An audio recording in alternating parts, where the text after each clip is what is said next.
invite up Mr. Raymond Moss one more time, and he will have time to answer about 3 questions before we read the petition. So, please.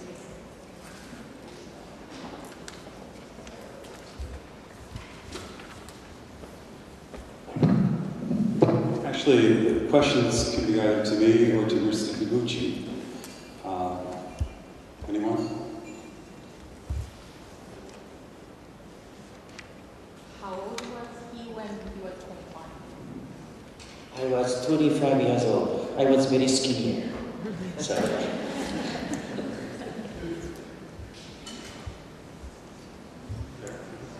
Did you say that your parents had to be present during the program? Like your parents were present? Yes. My parents always there. Has to be there. They have to show me, the programmer saying, confused. Parents has to be there. No question. Did you ever find out how much they charge your parents? I don't know. I'm going to figure out. When I go back again to parents. I can't ask this, questions before, but I do. Maybe that's over 100,000 dollars.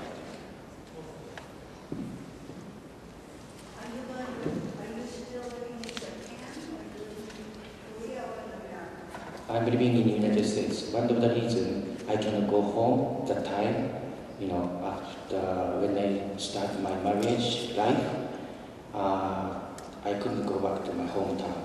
That's one of the reasons I came to the United States for America. That's my choice. One reason why it's really hard to get a handle on how much money changes hands is that actually the people who take that money don't want it to be known that they're getting this much money. Also, many cases, the survivors feel that they really want to put their experience behind them. And they don't want to talk about it again. It's very hard to get them to come out again to give their testimony because they suffer post-traumatic stress syndrome. And they want to find a way that they can, if possible, make it better with their parents. And so bringing this up again and again is really a little hard. But we're trying and we're investigating. And also, since the Facebook targeting which family?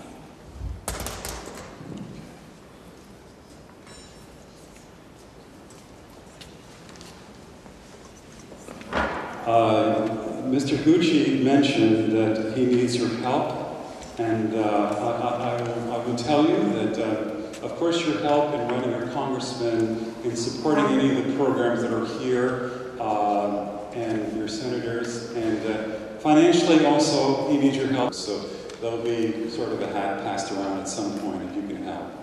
Okay, before you have the petition that we've spoken about, and I'd like to read it, if you can read it together with me. Petition, eradicate religious kidnapping, confinement, and forced conversion. We, the undersigned, are concerned citizens and residents of the United States.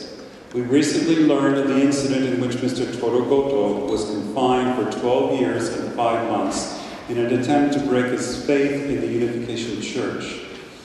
We are also aware that several other members of Mr. Goto's religious community remain confined against their will at this moment. We understand that since 1966, there have been more than 4,300 victims of religious kidnapping and confinement in Japan. These crimes are perpetrated to deprive believers of their constitutional and natural right to religious freedom by persons who deprive their victims of liberty indefinitely unless they renounce their faith and express their intention to leave their religious community. Despite the fact that the victims are adults, the perpetrators justify their acts on the basis that the issue is only a family matter. Many have suffered physical injuries during escape attempts. Those who renounce their faith often divorce their spouses or cooperate with their captors to identify and confine new victims. Rapes by deprogrammers and even suicides of victims have been reported. Also, many victims, both those who eventually escape and return to the church and those who leave, suffer from post-traumatic stress disorder and depression. These heinous acts are in clear violation of human rights. The issue of religious kidnapping was taken up in the Japanese Diet in April 2000. The U.S. State Department, I think that should be April 2010. The U.S. State Department also has mentioned the problem every year in its annual Interreligious Freedom Report from 1999 to 2009, and the current report also deals with it. Nevertheless, Unification Church members remain unprotected as the police and the courts refuse to act to enforce the Japanese Constitution's guarantees of freedom of religion. As a democratic society and a prominent member of the international community, Japan is obliged to uphold international human rights, freedom of religion, freedom of belief, and freedom of movement.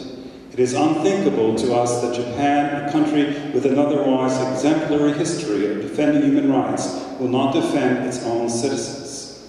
During the 1970s and 1980s, there were many similar instances of deprogramming in the United States, but the problem virtually ceased after the courts and the police took appropriate action by arresting the kidnappers and punishing the conspirators. We therefore request that the Japanese government immediately take action to solve the problem of kidnapping and confinement in Japan. We further request that the U.S. government, NGOs, and religious leaders urge the Japanese government to do the same. Specifically, we request the following actions. 1. The Japanese judicial authorities adopt swift and effective measures to charge those who kidnap and confine Mr. Goto for 12 years and 5 months with a criminal offense, and to take all other appropriate legal action. 2. The Japanese police immediately search for and intervene to release any adult victim who is believed to have been kidnapped and confined, even when relatives are involved. 3. That the Civil Liberties Bureau of the Ministry of Justice investigate religious kidnapping and confinement and forced conversion, and to publicize the damage caused by those activities. 4. That the Japanese police expeditiously protect and bring any victim to a safe place. If a Japanese resident from overseas comes back to Japan, becomes a victim of kidnapping and confinement for forced conversion, and the victim or related individuals who are concerned about the victim's safety request police rescue. 5. That the Japanese government take forceful action to eliminate kidnapping and confinement and forced conversion in Japanese society in compliance with Article 20 of the Japanese Constitution that guarantees freedom of religion, and Article 811 that guarantees fundamental human rights.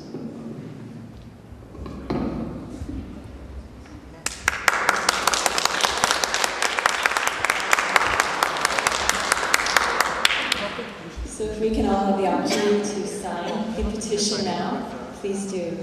Host, you can lead this.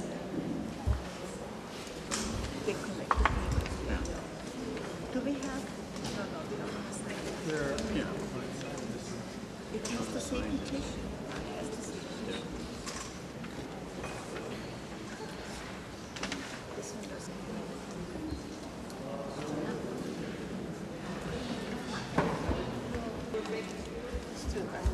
Somebody's coming in.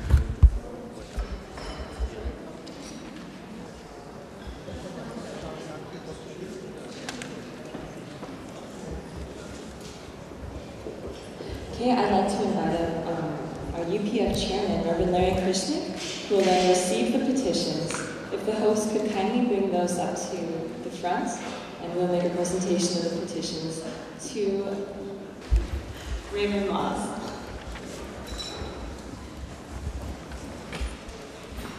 So host, if you could bring those to the front.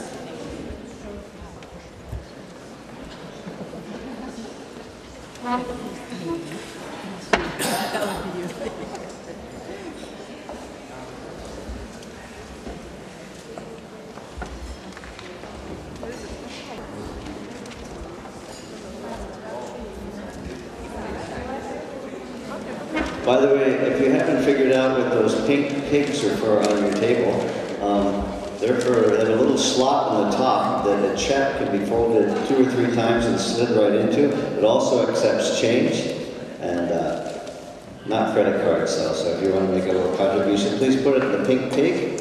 And Mrs. Music has a little pink pig basket, and she'll pick them all up. HSA UWC.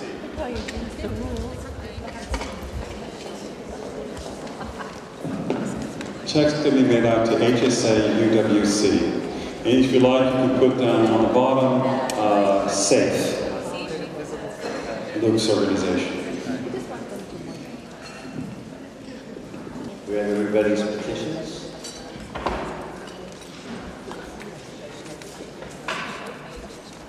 And if you have additional petitions, please take them home and have family and friends sign them, and then you can get them to your hosts.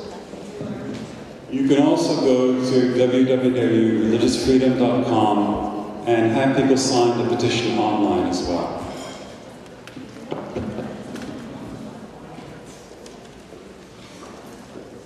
Thank you very much.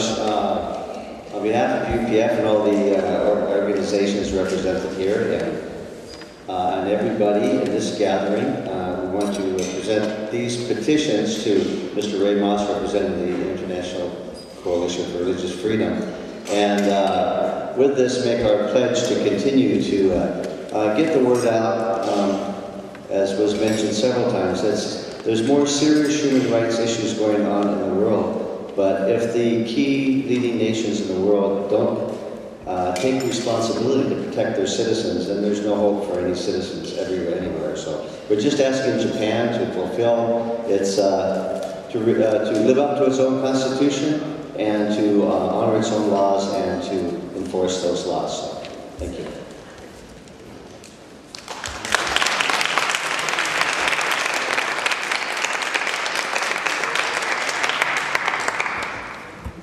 So thank you so much. That will now conclude our program.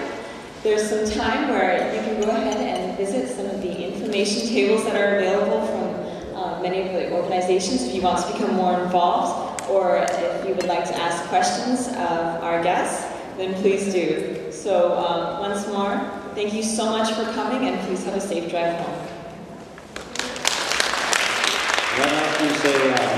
Special thanks to Chun Miraki. I need to explain that 2 months ago in September we went to Washington, D.C., which is where we met Luke Iguchi and Moss, Mr. Moss, and we met with Congressman Adam Smith. She arranged that appointment, and we presented this issue together with our pastor of the Unification Church of America, Injin Moon. And Chun-Mi caught the spirit. She felt a righteous desire to do something about this, and this was her inspiration. This hasn't happened like this anywhere else in America yet, but it's planned. It's a prototype, and it's something that we want to multiply across the nation. So I'm very proud of Chun-Mi. I'm very proud of also Kyung Amaral, the president of Carp. These 2 young women have done incredible work with the help of a lot of other folks, but if it wasn't for their inspiration, we wouldn't be all here today learning about something that is critically important for the peace of the world, actually. So, big hand for them.